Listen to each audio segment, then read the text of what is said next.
وسیع میں آپ کی سلامتی ہو. میں تانیہ کنول پروگرام وسیع نقطہ نظر کے ساتھ عزیزوں آپ کے سامنے موجود ہوں اور امید کرتی ہوں کہ آپ خوش ہیں اور خداوند میں خوب مسرور ہیں.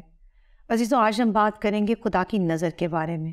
ہم دیکھتے ہیں، سنتے ہیں، باتیں کرتے ہیں اور اپنی نگاہوں سے دیکھ کر اپنی زندگی کے فیصلے کرتے ہیں، لیکن خدا کس طرح سے دیکھتا ہے اور اس کی نظر جو ہے وہ ہمیں کیسے باکمال بنا سکتی ہے، یہ ساری باتیں آج ہم سیکھیں گے اپنے پاسٹر صاحب سے. Pastor, welcome to the program. Thank you بیٹے. کیسی طبیعت ہے آپ کی؟ میں بالکل ٹھیک ہوں. اچھا پاسٹر صاحب، میں خدا کی نظر کے بارے میں بات کر رہی تھی. ہم انسان تو اپنی نظر سے دیکھتے ہیں، جو بھلا لگتا ہے اس کو ہم کہتے ہیں کہ بس ٹھیک ہے، جو دکھنے میں اچھا لگے. ایون جیسے چیزوں میں انتخاب کرتے ہیں کہ یہ چیز اچھی ہے، یہ چیز اس لیول کی نہیں ہے جو ہمارا مینٹل لیول ہے یا اسٹیٹس ہے، اسی طرح ہم کوئی بھی چیز کو چنتے نہیں ہیں جو ہمیں ہماری نظر کو مقبول نہ ہو، اور جو چیز ہمیں اچھی لگتی ہے اس کو ہم چنتے چلے جاتے ہیں. لیکن خدا کی نظر ایسی نہیں ہے. خدا کی نظر تو نہ صرف ہمیں بظاہر تب دیکھتی ہے جب ہم چلتے پھرتے جاگتے ہیں. زبور نویس لکھتے ہیں زبور 139 میں کہ خدا تو ہمارے خوابوں کی بھی چھان بین کرتا ہے. اس کی جو نظر ہے جو نہ صرف ہمیں اٹھتے بیٹھتے تکتی ہے بلکہ ہمارے خوابوں کی بھی دسترس اس سے چھپی نہیں ہے. تو کیا کہیں گے آپ اس کے بارے میں کہ خدا کی نظر کیسی ہے؟ خدا کی نظر سے مراد خدا کی قدرت ہے. خدا قادر المطلق ہے اور اس کے سامنے نہ تو کوئی ماضی ہے اور نہ ہی کوئی مستقبل ہے. وہ جس پیج کو ہمارے سامنے کھولتا ہے ہم صرف وہی دیکھ سکتے ہیں، لیکن خدا کے آگے کوئی چیز چھپی نہیں ہوئی. اگر آپ زبور 139 کی 15ویں اور 16ویں آیت پڑھیں تو آپ کو اس کا آئیڈیا ہوگا کہ خدا کس حد تک ہمارے بارے میں جانتا ہے. زبور 139 اس کی 15ویں اور 16ویں آیت میں یہ مرقوم ہے: جب میں پوشیدگی میں بن رہا تھا اور زمین کے افصل میں عجیب طور سے مرتب ہو رہا تھا تو میرا قالب تجھ سے چھپا نہ تھا. آمین. جب ہم ماں کے پیٹ میں بھی نہیں پڑے تھے تو اس وقت سے خدا اس مادے کو جانتا تھا، جس سے ہم بنے ہیں اس سے جانتا تھا کہ اس مادے کے کس ذرے سے ہمارا دل بنے گا، کس ذرے سے ہماری آنکھیں بنیں گی.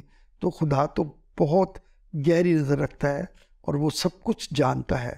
اگر آپ دیکھیں یہ زبور 139 کی پہلی اور دوسری آیت پڑھیں تو اسی میں خدا جو آپ نے ورس بولی ہے اسی ورس سے متعلق ہے. جی، تو خداوند کے کلام میں یوں مرقوم ہے: اور خداوند تو نے مجھے جانچ لیا اور پہچان لیا، تو میرا اٹھنا بیٹھنا جانتا ہے، تو میرے خیال کو دور سے سمجھ لیتا ہے، تو میرے راستہ کی اور میری خوابگاہ کی چھان بین کرتا ہے اور میری سب روشوں سے واقف ہے. آمین. خدا ہمارے مادے کو جانتا ہے، ماں کے پیٹ میں پڑنے سے پہلے ہمیں جانتا ہے، اور خدا ہماری روشوں کو بھی جانتا ہے. اچھا، یہ اس سے پہلے کہ آپ آگے بڑھیں، روشیں کیا ہوتی ہیں؟ مطلب لکھا ہوا آتا ہے بڑی سادگی سے، ہم بھی پڑھ کے آگے چلے جاتے ہیں. روش چیز کیا ہوتی ہے جس کو ہم کہیں کہ ہماری روشوں کو خدا جانتا ہے؟ روش عادت ہوتی ہے، وہ عادت جس سے ہم اچھائی یا برائی کی طرف مائل ہوتے ہیں. چنتے ہیں یا مائل ہوتے ہیں؟ انسان کی نظر جو ہے نا وہ اپنی، جیسے میں کہوں گا کہ میری روش کیسی ہے تو اس سے مراد اور ہے، لیکن ہر آدمی کے لیے اپنی روش اپنے مطابق ہوتی ہے. جیسے آپ ایک آدمی جو ہے جس کی تربیت نہیں کی گئی وہ ایک ایسی روش کی طرف جائے گا جو ڈیفرنٹ ہے، لیکن اس شخص کی جس کی تربیت ہوئی ہے، جس نے کلام سے سیکھا ہے، جس نے سچائی کو دیکھا ہے، سچائی کے اوپر چلا ہے، اس کی روش ڈیفرنٹ ہوگی. تو خدا نہ صرف ہماری روشوں کو جانتا ہے بلکہ ہماری خواب کی چھان بین بھی کرتا ہے. چھان بین کرنے سے مراد یہ ہے کہ ہم اپنی خوابگاہ میں کس طرح زندگی گزارتے ہیں، اور پھر نہ صرف خوابگاہ میں کس طرح اپنا وقت گزارتے ہیں بلکہ جو ہمارے خواب آتے ہیں وہ بھی خدا جانتا ہے. اچھا، یہ تھوڑا سا میں آپ سے جاننا چاہوں گی. آپ نے کہا خواب جو ہمیں آتے ہیں، جو ہم خوابگاہ میں وقت گزارتے ہیں. اب خوابگاہ میں تو بندہ سویا ہے، اس کو کچھ بھی خواب آ گیا ہے، مطلب خواب میں بھی کوئی وہ ہے کہ ہم سوچ رہے تھے تو ہمیں یہی خواب آیا. سم ٹائمس تو اتنے الٹے سیدھے خواب آتے ہیں جن کا نہ کوئی سر ہوتا ہے نہ کوئی پاؤں ہوتا ہے. تو کیا ایسے خوابوں کا بھی خدا کے حضور کوئی وجہ ہوتی ہے؟ بالکل وجہ ہوتی ہے. تو میں آپ کو ایک بائبل میں سے مثال دیتا ہوں کہ جو نبوکدنضر تھا, اس کو جب یہ دانیل کی کتاب کی دوسرے چیپٹر کا ریفرنس سے میں بات کر رہا ہوں, تو جب وہ اپنی خوابگاہ میں تھا تو اس نے اپنے پلنگ پہ لیٹا ہوا تھا, تو اس کے خیالات میں سو گیا, تو اس نے خواب دیکھا. خواب بڑا عجیب ہوگا, تو اس کو اس لیے جب وہ اٹھا تو اس کو اس سے بڑی اس کی ہوا کہ میں اس خواب کا مطلب جان لوں. لیکن اس نے اپنے دل میں سوچا کہ اگر میں یہ خواب بتا دوں گا حکیموں کو, جادوگروں کو, تو وہ اس کی کوئی نہ کوئی تعبیر نکال ہی لیں گے.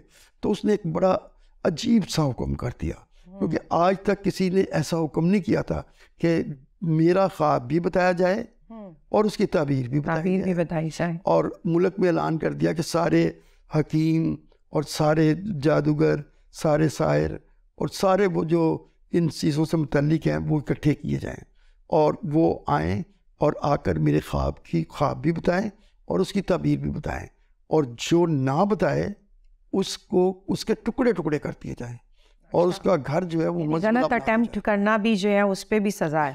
غلط اٹیمپٹ نہیں لے سکتے, نہیں, جو نہ بتا سکے اس کو بھی مار دیا جائے اور اس کا گھر مزبلہ بنا دیا جائے. تو یہ جب حکم ہوا تو سارے جو لوگ تھے جن میں وہ ایسے لوگ شامل تھے جو خوابوں کی تعبیر کے بارے میں جان سکتے تھے, وہ اکٹھے ہوئے. تو انہوں نے بادشاہ سے کہا, بادشاہ سلامت, نہ تو کسی بادشاہ نے آج تک ایسا سوال کیا ہے اور نہ ہی انسان کے بس کی بات ہے. یہ تو دیوتاؤں کی بات ہے. وہ جب اور وہ انسانوں کے درمیان نہیں رہتے. تو بادشاہ نے کہا کہ میں تو پہلے ہی حکم دے چکا ہوں کہ جو جو خواب اور تعبیر نہ بتائے اس کو قتل کرتے ہیں. تو جب وہ قتل کرنے کے لیے ساروں کو اکٹھا کر رہے تھے تو انہوں نے دانیل کو اور اس کے ساتھیوں کو بھی پکڑنا چاہا. تو جب دانیل نے یہ بات سنی تو اس نے کہا کہ بھی بادشاہ نے اتنا سخت حکم کیوں دیا ہے؟ تو انہوں نے کہا کہ بادشاہ سلامت نے خواب دیکھا ہے, اس خواب کی تعبیر بھی بتانی ہے اور وہ خواب بھی بتانا ہے. تو اس نے کہا کہ مجھے کچھ مہلت دو. اپنے ساتھیوں کو بلایا اور ان کو کہا کہ تم میرے لیے دعا کرو کہ خدا وہ بھید میرے سامنے کھول دے. اور جب وہ بھید کھولنے کی بات آئی تو انہوں نے دعا کی. جب اس رات کو سویا تو خدا نے اس کو بھید کو اس کے اوپر کھول دیا, ظاہر کر دیا. جب اس میں ظاہر کر دیا تو اس نے کہا کہ خداوند کا نام مبارک ہو, وہی سارے حکمت کا مالک ہے, وہی ساری حکمت کو جانتا ہے.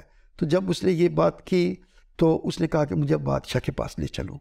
جب وہ بادشاہ کے پاس گیا تو بادشاہ کو اس نے پورے اس کے خواب بھی بتایا, اس کی تعبیر بھی بتائی. اور جیسے ہی بادشاہ نے یہ سارا سنا تو وہ دانیل کے آگے اونھے منہ اس کو سجدہ کیا اور کہا کہ اس کے آگے بخور جلاؤ اور اس کے آگے اس کے لیے ہدیے لاؤ. تو جب وہ سب کچھ ہو چکا تو یہ بات جو ہماری اس ٹاپک سے متعلق ہے وہ صرف اتنی ہے کہ اس نے خواب بھی بتایا اور اس کی تعبیر بھی بتائی. تو خدا جو ہے وہ سب کچھ جانتا ہے, چاہے وہ ہمارے دل میں ہو, دل کی خواہش ہو جس کو ہم نے کبھی پورا بھی نہ کیا ہو, چھپا رہے ہو یا ظاہر ہو گئی ہو. دوسروں سے تو ہم چھپا سکتے ہیں, آپ سے میں بہت سی باتیں چھپا سکتا ہوں, لیکن خدا سے میں اپنا ایک لمحہ بھی نہیں چھپا سکتا ہوں. ایمین. حضرت بہت خوبصورت بات آپ نے بتائی کہ خدا کس طرح سے ہمارے خوابوں کی چھان بین کر لیتا ہے. بے شک ہمیں اس احساس میں رہنا چاہیے کہ ہم ایسے خیالات نہ بنیں جیسے من میں بیٹھے بیٹھے ہم اپنے سے سوچتے ہیں, خیالات بنتے ہیں. اس میں پھر یہی ہے, ظاہر ہے جو ہم نے سوچا ہے, جو خیالات ہم نے اپنے ذہن میں بارہا لائے ہیں, وہی بعد میں خوابوں کی صورت میں ہمارے سامنے آتے ہیں, اور ہم ان میں جو ہے وہ کچھ لوگ تو اپنی مرضی کے خواب بھی دیکھتے ہیں. تو بالکل ٹھیک بات ہے کہ خدا ہماری ساری روشوں سے واقف ہے اور ہمارے خوابگاہ کی بھی حفاظت کرتا ہے. اور سب یہ بھی جاننا چاہیں گے کہ خدا کی نگاہ اور انسان کی نگاہ, ان میں کیا فرق ہے؟ کیونکہ دیکھیں, انسان بھی نگاہ کرتے ہیں, دیکھتے ہیں, خدا بھی نگاہ کرتا ہے.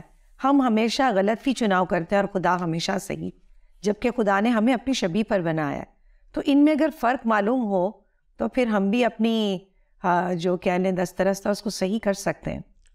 دیکھیے جب شیطان نے اماں ہوا کو بہکایا تو اس نے کہا کہ تم مرو گے نہیں، جب یہ پھل کھاؤ گے تو مرو گے نہیں. تو اس نے اس پھل کو دیکھا تو وہ اس کو پھل خوشنما لگا اور عقل بخشنے کے لیے کافی تھا. تو اس کو اس بات کا یقین ہو گیا کہ یہ پھل مجھے عقل بھی دے گا اور کھانے میں بھی اچھا ہوگا اور ہم مریں گے بھی نہیں، خدا کے برابر ہو جائیں گے، نیکی و بد کی پہچان بھی آ جائے گی. تو انسان کی نظر یہ ہوتی ہے کہ اس میں انسان جو ہے وہ صرف اپنے بارے میں سوچتا ہے. بالکل. تو جب اس نے اپنے بارے میں سوچا تو یہ بات اس کو سمجھ میں آ گئی کہ یہ واقعی اچھا ہے تو اس کو کھا لیں، اور آدم کو بھی کھلا دیا. انسان کی نظر تو ایسی ہے. اور جہاں تک خدا کی نظر کی بات ہے تو جب خداوند یسوع مسیح کے آگے وہ شیطان نے دنیا کی ساری شان و شوکت رکھی اور کہا کہ اگر تو مجھے جھک کے سجدہ کرے تو یہ ساری میں تجھ کو دے دوں گا. تو یہ بہت بڑی ٹیمپٹیشن تھی انسانی بدن میں. تو خداوند یسوع مسیح نے کیا کہا؟ اے شیطان دور ہو، لکھا ہے کہ تو اپنے خدا کو سجدہ کر اور اس کی عبادت کر. تو یہ جو مسئلہ ہے، خدا کی نظر اور انسان کی نظر میں بہت فرق ہے. دیکھیں جب شاگرد جو تھے انہوں نے منادی شروع کی تو لوگ اس قدر کلام سے متاثر ہوئے کہ وہ اپنی اپنی جائیدادوں کو لا کر بیچتے تھے اور وہ سب کے سب آپس میں بانٹ لیتے تھے تاکہ ساروں کو برابر کا حصہ ملے. تو حنیہ اور سفیرہ دو میاں بیوی تھے، انہوں نے بھی اپنے دل میں سوچا کہ ہم اپنی جائیداد کو بیچ کر شاگردوں کے قدموں میں رکھیں گے تاکہ وہ سب کے کام آئیں. تو یہ نیکی کا فیصلہ تو انہوں نے کر لیا، لیکن جب بہت سارے پیسے ان کے ہاتھ میں آئے تو انہوں نے کہا کہ یہ ہمارے ہی پیسے ہیں، ان میں سے کچھ سارے ہی دے دیں اب رکھ لیتے ہیں. تو ان کے دل میں یہ بات آئی کہ ہم اس میں سے کچھ پیسے اپنے لیے رکھ لیتے ہیں. تو جو حنانیہ تھا وہ پیسے لے کر پطرس کے پاس گیا اور اس کو وہ دیے. تو پطرس نے کہا کہ حنانیہ کیا تو نے اپنی جائیداد اتنی ہی بیچی؟ تو اس نے کہا جی. تو اس نے کہا کہ حنانیہ تو نے خدا کے روح کے سامنے کیوں جھوٹ بولا؟ تو خدا کا روح جو ہے وہ سارے دل کی بات کو بھی جانتا ہے کہ انہوں نے وہاں پر کیا چھپ کے کام کیا تھا اور کیا شیطانی منصوبہ بنایا تھا کہ کچھ پیسے رکھ لیں.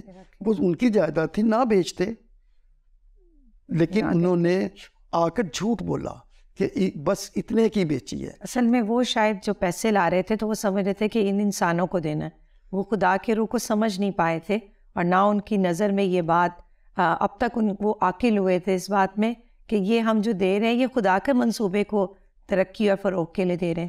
کیونکہ جب لوگ پیسے ہدیہ کسی انسان کو دیتے ہیں تو سمجھتے ہیں کہ یہ ہم اس پہ احسان کر رہے ہیں. تو مائٹ بھی کہ ان کا بھی ذہن ایسے ہی، ہاں ایسے ہی، بالکل ایسے ہی ہوا، یہ انسان کی نگاہ ہے. تو انہوں نے جب پطرس نے کہا کہ کیا اتنی کی تم نے بیچی، تو انہوں نے کہا، اس نے کہا کہ خدا کے روح کے سامنے کیوں جھوٹ بولتے ہو؟ تو وہ اسی وقت گرا اور مر گیا. تو جب وہ مر گیا تو اس کی کوئی تقریباً 1 پیر یعنی 3-4 گھنٹے کے بعد اس کی بیوی بھی آئی. تو پطرس نے اس کی بیوی سے پوچھا کہ کیا تم نے جائیداد اتنے ہی کی بیچی تھی؟ تو اس نے بھی اس کی تائید کی، ہاں اتنے کی بیچی تھی. تو اس نے کہا تم لوگوں نے کیوں ایکا کر کے جھوٹ بولا اور خدا کے روح کو خفا کیا؟ تو تم دیکھ جو تیرے خامند کو لینے گئے تھے وہ دفنا کر آتے ہیں، وہ تجھے اب لینے کے لیے آئے ہیں.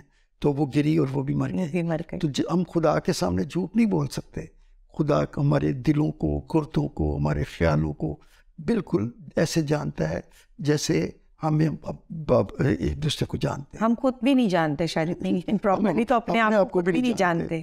آپ کو میں بتاتا ہوں کہ خدا کی نظر اور انسان کی نظر میں کیا فرق ہے. جب پطرس گنیسرت کی جھیل پر ساری رات اس نے جال ڈالا اور کوئی مچھلی نہیں پکڑی تو وہ جال ڈو رہا تھا، تو یسوع کے سامنے بڑی بھیڑ اکٹھی ہو گئی. تو اتنا تھا کہ وہ گرتے پڑتے تھے. تو یسوع نے اسے کہا کہ ذرا یہ کشتی کو ذرا کنارے سے تھوڑا پیچھے کر تو میں ذرا آپ لوگوں کو تعلیم دوں. تو اس نے ایسا ہی کیا. تو جب یسوع تعلیم دے چکا تو اس نے اسے کہا کہ ذرا گہرے میں چلے چل. تو اس نے یسوع مسیح کا کہنا مانا اور گہرے میں اس کو لے گیا. جب لے گیا تو یسوع نے کہا کہ یہاں جال ڈال. تو اس نے کہا کہ میں تو رات پر جال ڈال چکا ہوں اور کوئی مچھلی نہیں پکڑی, لیکن پھر بھی اس نے جال ڈالا اور اتنی مچھلیاں وہ گھیر لایا کہ جال پھٹنے لگا. تو جب پطرس نے ایسا دیکھا تو اس نے یسوع کے قدموں میں گر کے اور کہا کہ اے استاد, میں گناہگار ہوں, تو مجھے یہاں سے چلا جا. تو یہاں پر ہم کیا دیکھتے ہیں پطرس کے بارے میں؟ پطرس سے اگر میں انسان ہوں تو میں یہ دیکھتا کہ غریب مچھیرا ہے, اس کو بہت ساری اس نے مچھلیاں پکڑی ہیں, اپنے آپ کو گناہگار کہتا ہے اور یہ کہتا ہے کہ تم میرے پاس سے چلا جا, یعنی کچھ سے وہ آگے بڑھنا بھی نہیں چاہتا. تو اتنی اس کے انسانی طور پہ تو میں کہوں گا کہ ہم غمزدہ ہو جائیں گے کہ دیکھو یہ تو اب بھی جو ہے وہ ایمان نہیں لا رہا. لیکن خدا کی نگاہ کیسی تھی کہ اس نے کہا کہ تو میرے پیچھے ہو رہے, میں تجھے آدمگیر بناؤں گا اور تو پتھر ہے, اس پتھر پہ میں اپنی کلیسیا بناؤں گا. خدا کی نظر ایسی ہے, خدا اس کے دل کی سچائی کو جانتا تھا. ہم تو اوپر سے جانتے ہیں کہ غریب بندہ ہے, یہ اچھا ہی نہیں ہے, یہ اچھا ہی نہیں ہے, اور پھر اس کی عزت اور پھر وہ خود اپنے منہ سے کہہ رہا ہے کہ میں گناہگار ہوں, تو پھر گناہگار ہی ہوگا.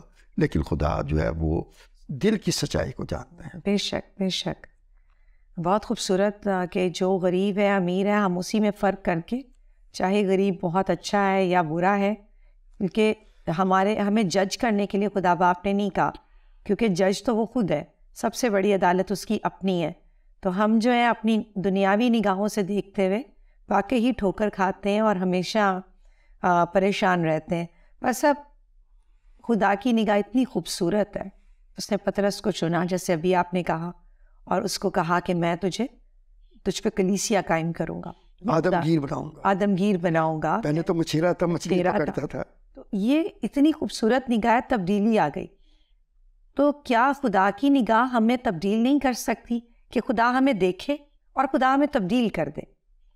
ساؤل جو تھا یہ یہودی تھا, جی, گملیل کا شاگرد تھا, ترسس کا باشندہ تھا, اور جو گملیل تھا یہ بہت عالم آدمی تھا, اور عالم کے شاگرد بھی عالمی ہوتے ہیں, اور کلام کے جوش میں بھرا ہوا تھا. وہ چاہتا تھا کہ جو یہودیت کے خلاف, جو بنی اسرائیل کے قوانین کے خلاف بات کرتا ہے وہ تو بالکل ہی غلط بنتا ہے. وہ کیا کرتا تھا کہ جب اس نے مسیحوں کے بارے میں سنا تو اس نے اس کو بدعت قرار دیا اور کہا کہ ان کو پکڑ کے لاؤ. بلکہ خود جاتا تھا, پکڑتا تھا, ان کو لا کے قید خانے میں ڈالتا تھا. تو یہ اس کا کام تھا, اور اس نے بہت سے لوگوں کے ساتھ بہت ظلم بھی کیا. جب یہ سب کچھ ہو رہا تھا تو اس نے کہا کہ دمشق میں نے سنا ہے کہ بڑے لوگ مسیحی ہو رہے ہیں, تو میں وہاں جاتا ہوں.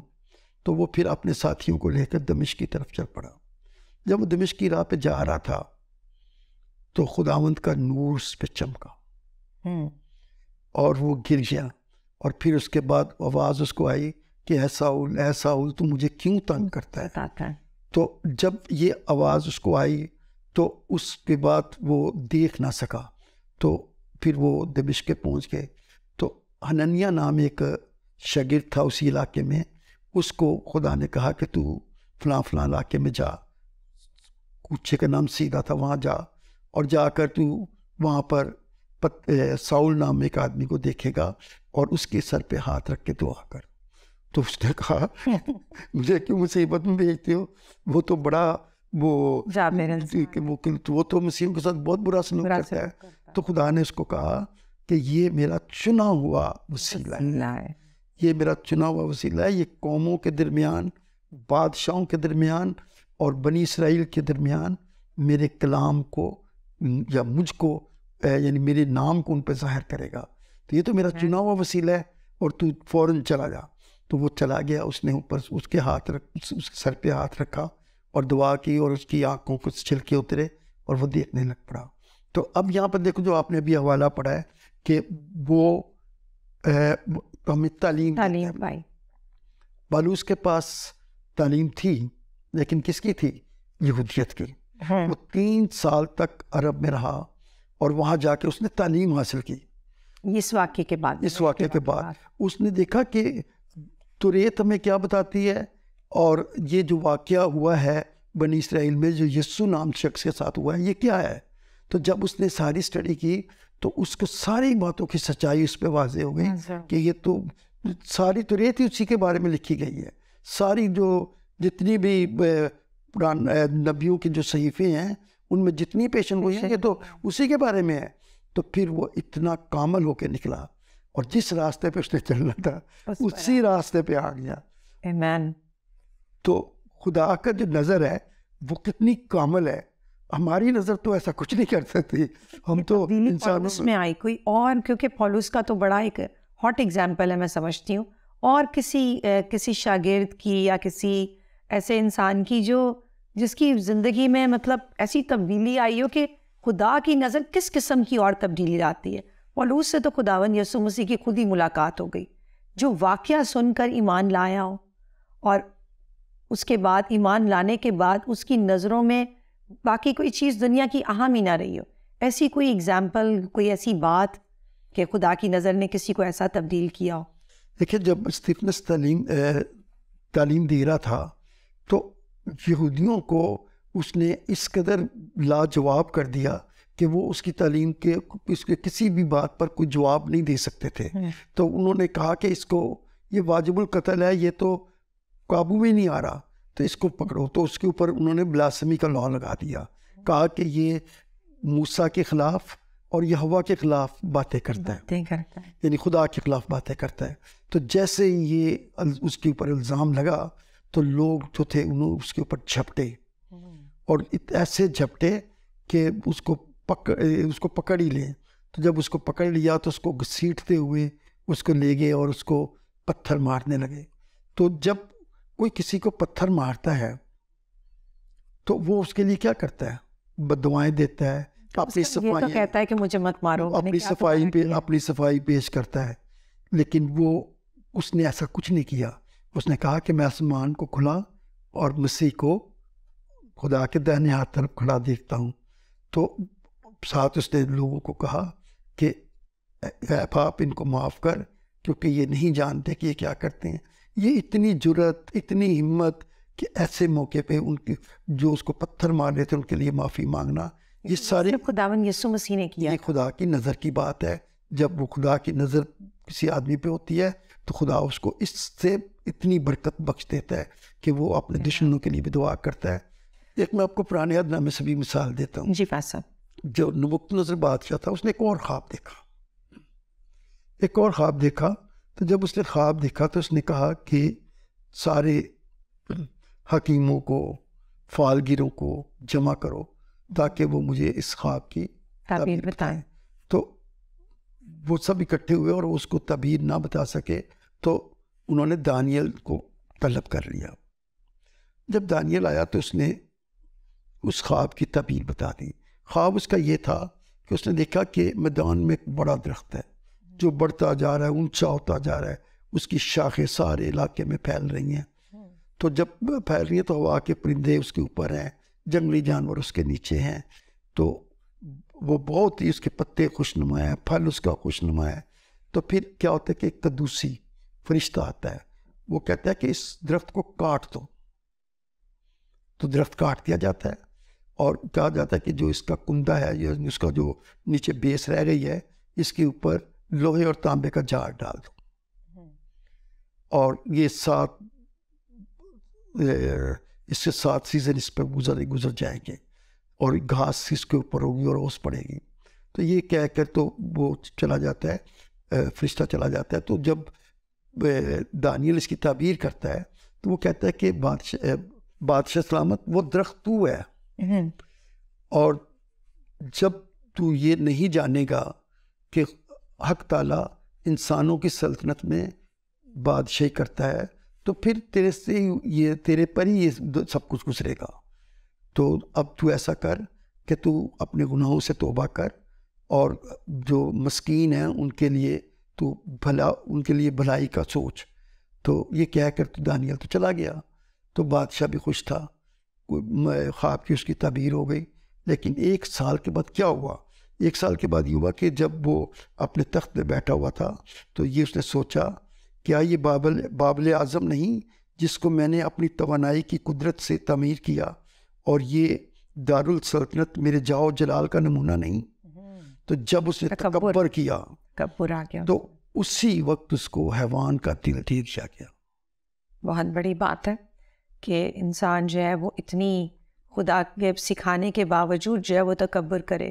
اور یہ تو آج کل تو بڑی فی زمانہ جو ہے عام سی بات ہے کہ لوگ جو ہے تکبر کرتے ہیں اور بالکل بھی نہیں ڈرتے کہ ہم جو یہ کر رہے ہیں یہ خدا کو کس قدر ناپسند ہے.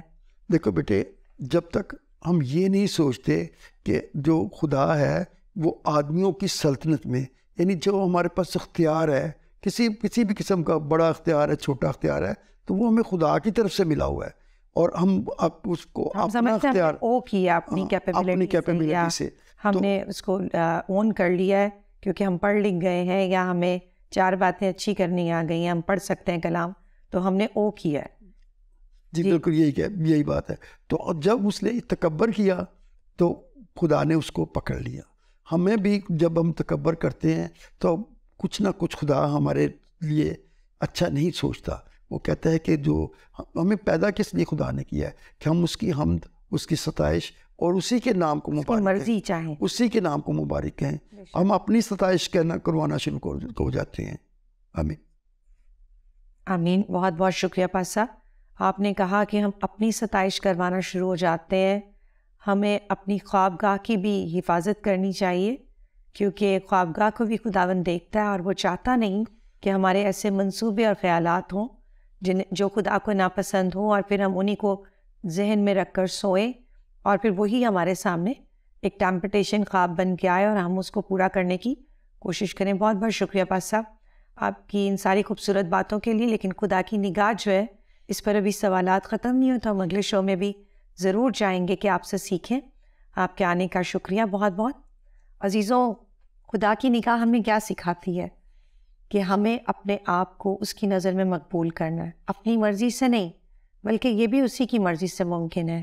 اگر ہم اس سے محبت کریں گے، اس کی عظمت کو مانیں گے اور دل میں اس بات کا خیال کریں گے کہ خداوند ہمیں دیکھ رہا ہے. کس وقت؟ ہمیں تو سوتے وقت بھی ایسے خواب دیکھنا روا نہیں جو ہمارے باپ کو پسند نہیں. تو جب ہم اسی لگن سے چلیں گے اور اسی خوف سے خداوند سے محبت کریں گے کہ وہ ہماری حفاظت کرتا ہے، تاکہ اس لیے نہیں کہ ہم جو مرضی کرنے، وقتی خوشی پوری کرنے کے لیے ہم ازلی زندگی سے ہاتھ دھو بیٹھیں. تو ضرور ہے کہ ہم خداوند کے ساتھ رہیں اور اپنا جو مسیحی نقطہ نظر ہے، جو ہمارا کرسچن پوائنٹ آف ویو ہے، اس کو ہم اپنے دل میں رکھیں، اپنے ذہن میں رکھیں اور خداوند میں بڑھتے چلے جائیں. خوش رہیے اور دیکھتے رہیے پروگرام مسیحی نقطہ نظر.